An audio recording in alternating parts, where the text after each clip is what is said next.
నిర్లక్ష్యం వల్ల మేడిగడ్డ పూర్తిగా కొలాప్స్ అయిందని తెలంగాణ నీటిపారుదల శాఖ మంత్రి ఉత్తమ్ కుమార్ రెడ్డి ఆరోపించారు. బీఆర్ఎస్ నేతలు మేడిగడ్డపై నిజం చెప్పకుండా తప్పులు ప్రచారం చేస్తున్నారని ఆయన అన్నారు. మేడిగడ్డను ఎన్డీఎస్ఏకు అప్పగించామని, ఆ సంస్థ నివేదిక ఆధారంగా భవిష్యత్తు చర్యలు ఉంటాయని ఉత్తమ్ వెల్లడించారు. కమిషన్ల కోసం ప్రాజెక్టులు కట్టి రాష్ట్రాన్ని ముంచేశారని ఆయన అన్నారు. కాళేశ్వరంలో డీపీఆర్ లేకుండా 25,000 కోట్లు ఎలా అలాట్ చేశారని ఆయన ప్రశ్నించారు. ఇరిగేషన్ కోసం 65 టీఎంసీలు మాత్రమే వినియోగించారని, 6,50,000 ఎకరాలకు మాత్రమే నీళ్లిచ్చారని ఆయన గుర్తు చేశారు. కాళేశ్వరాన్ని నిషేధిత ప్రాంతంగా తాము ప్రకటించలేదని, బీఆర్ఎస్ నేతలతో పాటు కేసీఆర్ కూడా వెళ్లి రాష్ట్రానికి క్షమాపణ చెప్పాలని అన్నారు. బీఆర్ఎస్ నేతల కాళేశ్వరం పర్యటనను స్వాగతిస్తున్నామని అన్నారు. వాళ్ళలాగా ఈ కాళేశ్వరం ప్రాజెక్టు, మేడిగడ్డ బ్యారేజు, ఆ పంప్ హౌజులు మేము ఏమీ నిషేధిత ప్రాంతంగా పెట్టడం లేదు. కాళేశ్వరం ప్రాజెక్ట్ కానీ మీరందరూ ఏం చూస్తారా? అసలు కాళేశ్వరం ప్రాజెక్ట్కి chief designer, chief planner, chief engineer మొత్తం నేనే కట్టించి చెప్పిన కేసీఆర్ గారు ఆయన పోయి చూసి అక్కడ కూలిపోతున్న మేడిగడ్డ బ్యారేజ్ చూసి రాష్ట్రానికి క్షమాపణ చెప్తే అది తగిన విధంగా ఉండేది. That would be more appropriate.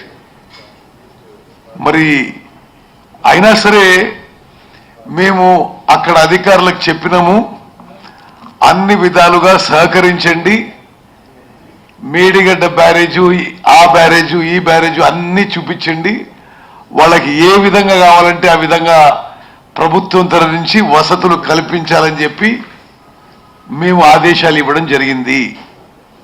నిస్సందేహంగా స్వతంత్ర భారతదేశంలో ఇంత కరప్షన్, ఇంత మిస్గవర్నెన్స్, ఇంత మిస్మేనేజ్మెంట్, ఇంత ఫ్రాడ్ భారతదేశంలో ఎక్కడ జరగలేదని చెప్పి మరి మేము, ఇది మా సొంత అభిప్రాయం కాదు, controller and auditor general of India రిపోర్ట్లో అదే ఉంటుంది, నేషనల్ డ్యామ్ సేఫ్టీ అథారిటీ రిపోర్ట్లో అదే ఉంటుంది, విజిలెన్స్ డిపార్ట్మెంట్ రిపోర్ట్ అడిగితే కూడా అదే ఉంటుంది. మరి ఇంత పెద్ద కుంభకోణం, ఇంత పెద్ద స్కామ్ చేసి మీరు ఈరోజు మరి అడిగి పోయి చూసి వస్తామంటారు కదా, తప్పనిసరిగా మీరు చూడాలి. ప్రభుత్వం సైడ్ నుంచి మేము అధికారులకు ఆదేశాలు ఇచ్చినాం, వాళ్ళకి ఏమి పర్యటించదలుచుకుంటే సహకరించండి అని చెప్పి ప్రభుత్వం సైడ్ నుంచి మేము మనవి చేస్తున్నాం. కానీ అది పదే పదే తెలంగాణ ప్రజానీకానికి ఎందుకు తెలియజేస్తుందంటే, ఒక పెద్ద ఫ్రాడ్ చేసి కొన్ని 10,000 కోట్లలో దోచుకొని ఈరోజు వాళ్ళేదో ఉల్టా చోర్ కొత్వాల్కు డాంటే అన్నట్టు దొంగతనం చేసింది వాళ్ళు, ఎవరో ఏదో కాన్స్పిరసీ చేస్తున్నారు, ఏదో తప్పు చేస్తున్నట్టుగా మా మీద చెప్పడం ఇది పూర్తిగా చాలా దుర్మార్గమైన చర్య అని చెప్పి మేము తీవ్రంగా ఖండిస్తున్నాం.